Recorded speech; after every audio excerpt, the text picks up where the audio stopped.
अगर तुम भी एक ऐसे व्यक्ति हो जो कभी अपने लिए कुछ बोल नहीं पाता, तो ये तुम्हारे लिए बहुत ही ज़्यादा प्रॉब्लमेटिक है, क्योंकि ऐसे लोग जो कभी अपने लिए बोल नहीं पाते, अपने लिए स्टैंड नहीं रख पाते, वो लोग काफ़ी ज़्यादा बहुत सारे जगह पे बहुत सारे प्रॉब्लम्स को फेस करते हैं। इमेजिन करो एक ऐसा बंदा जो बहुत ही ज़्यादा सोशली एंग्शियस है और वो बाहर घूमने गया हुआ है एंड वो घूमते घूमते कहीं रास्ता भटक जाता है।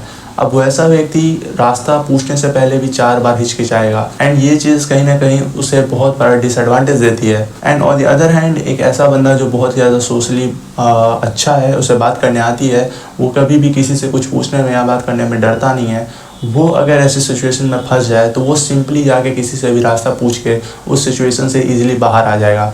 बट वो जो सोशली एंग्शियस बंदा था वो वहाँ पे काफ़ी देर फंसा रह जाएगा और वो सिंपल सी सिचुएशन भी उसके लिए बहुत ज़्यादा हार्ड हो जाएगी। तुम कहते हो कि तुम्हारी कोई गर्लफ्रेंड नहीं है, बट आज तक कभी तुमने किसी लड़की से बात भी किया है? जब तक तुम दुनिया को बोलोगे नहीं कि तुम्हें क्या चाहिए, दुनिया तुम्हें कैसे कोई चीज़ देगी। तुम चाहते हो कि तुम्हें ये मिल जाए, तुम वो कर लो, तुम ऐसे कर लो, लेकिन कभी तुम कुछ बोलोगे ही नहीं, कभी अपना स्टैंड ही नहीं रखोगे, तो तुम्हें कोई भी चीज़ कैसे मिलने वाली है? अगर तुम किसी से बात ही नहीं करोगे तो तुमसे फ्रेंड कैसे बनाओगे? एंड ऐसे लोग लाइफ के बहुत सारे अपॉर्चुनिटीज़ को भी मिस कर देते हैं, ऐसे इंपॉर्टेंट कनेक्शंस को भी कभी बिल्ड नहीं कर पाते जो उन्हें ग्रो करने में मदद करता है। तो मुझे एक अंकल याद है, जब मैं एक बार बैंक में गया हुआ था तो उस दिन बैंक में बहुत ज़्यादा भीड़ था, ठीक है।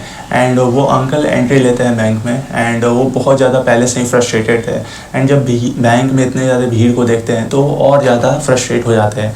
एंड ट्रस्ट मी गाइस, वहाँ ढेर सारे लोग थे, ठीक है, किसी ने कुछ नहीं कहा, बट उन अंकल ने अपनी आवाज़ उठाई, ठीक है, उन्होंने अपने लिए स्टैंड रखा एंड उन्होंने सीधे जाके फ्रस्ट्रेशन में बहुत ज़्यादा गुस्से में इधर उधर शाउट करने लगे कि ये क्या हो रहा है, इतना ज़्यादा भीड़ क्यों है, और भीड़ है भी तो यहाँ मैनेजमेंट क्यों नहीं है। तो वो फटाफट से जाते हैं मैनेजर के पास एंड वहाँ पे जाके वो साफ साफ बोलते हैं कि यहाँ पे इतना भीड़ है, आप इसको मैनेज क्यों नहीं कर रहे।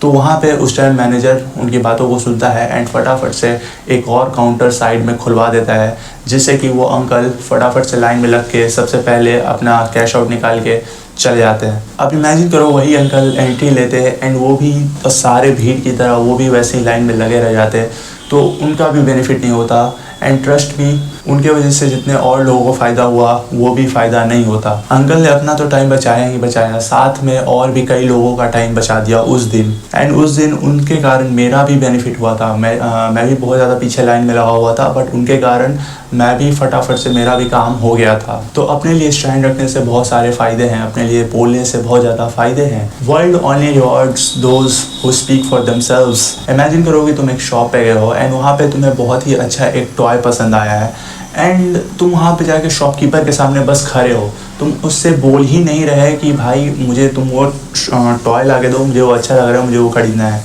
बस वहाँ पे जाके चुपचाप खड़े हो। तो तुम्हें क्या लगता है कि वो शॉपकीपर तुम्हारी मन को बातों को पढ़ के वो ऑटोमेटिक तुम्हें वो खिलौना ला के दे देगा?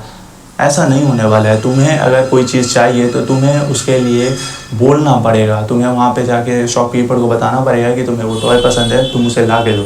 Same thing happen in many situations. अगर तुम्हें कोई चीज़ चाहिए तो तुम्हें उसके लिए स्टैंड रखना पड़ेगा, कुछ बोलना पड़ेगा। तो बहुत पहले मैं वॉलीबॉल खेलने का बहुत ज़्यादा मेरे को शौक़ था, ठीक है।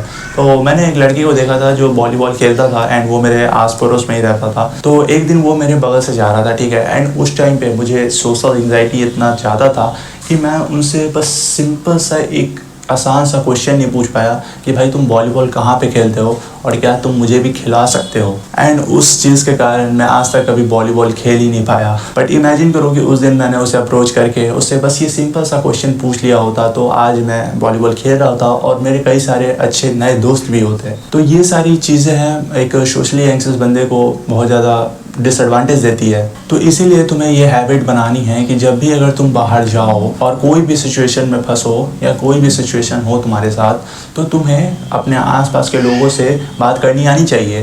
तो नेक्स्ट थिंग यू शुड और यू मस्ट डू इज़ कि तुम बाहर जाओ। मतलब अगर अगली बार कभी भी तुम बाहर जाते हो तो एटलीस्ट अगर तुम मुसीबत में नहीं भी फंसे हो, तुम्हें मदद नहीं भी चाहिए, तो एटलीस्ट ट्राई करो, लोगों से बात करने की कोशिश करो, ट्राई करो उनको अप्रोच करने के लिए, ठीक है, उनसे सिंपल क्वेश्चन पूछने के लिए। एंड ट्रस्ट मी, दुनिया इतना ज़्यादा बिजी है कि वो बिल्कुल तुम्हें 2 घंटे के बाद याद भी नहीं रखने वाला है। तो why shouldn't you just approach them and ask some questions, ठीक है। अगर वो बंदा सामने वाला अच्छा और जेन्युइन होगा तो तुम्हें तुम्हारी एक कनेक्शन बिल्ड हो जाएगी। एंड अगर वो सामने वाला बंदा अच्छा मतलब कुछ भी हो तो फिर क्या ही होने वाला है, तुम अपने रास्ते वो अपने रास्ते। तो ये टिप तुम ज़रूर फॉलो करो कि जब भी तुम अगली बार बाहर जाओ कोशिश करो कि अपने अगल बगल के लोगों से बात करो, ठीक है। इससे ये होता है कि तुम्हारा जो फियर है वो बहुत ज़्यादा कम हो जाता है एंड तुम आसपास के अपने लोगों से डरने के बजाय तुम उनसे बहुत ही ज़्यादा एक अच्छा कनेक्शन बिल्ड कर सकते हो। देखो सिंपल सा बात है, ये जो फियर है, फियर ऑफ रिजेक्शन और एवरीथिंग, जो सोशल एंग्जाइटी, ये सब जो चीज़ें हैं, ये सब सिर्फ हमारा एक दिमाग का वहम है। एक्चुअली में ऐसा कुछ नहीं होता है। तुम्हें लगता है कि सामने वाला व्यक्ति तुम्हारे बारे में कुछ उल्टा सीधा सोच रहा है, बट ऐसा होता कुछ नहीं है। सब लोग अपने बारे में ही सोचते रहते हैं बस। तो ये तुम्हारे दिमाग का एक बहुत बड़ा इल्यूज़न है। तो नेक्स्ट थिंग मैं ये चाहूँगा कि तुम अगली बार जब भी बाहर जाओ तो कोशिश करो कि अपने अगल बगल के कोई अंकल हो, कोई लड़का हो, ठीक है, या फिर अगर तुम कोचिंग में जा रहे हो तो तुम्हारे बगल में कोई बंदा बैठा है तो तुम उससे बात करने की कोशिश करो। एक सिंपल सा क्वेश्चन तुम उनसे पूछो और देखो कि अगर वो इंटरेस्टेड है then you should try to talk more to them, ठीक है। एंड अगर तुम्हें लगे कि वो इंटरेस्टेड नहीं है तो तुम अपने रास्ते, वो अपने रास्ते, क्या फ़र्क पड़ता है। Okay, that's it for today's video. मिलते हैं अगली वीडियो में, तब तक के लिए बाय बाय।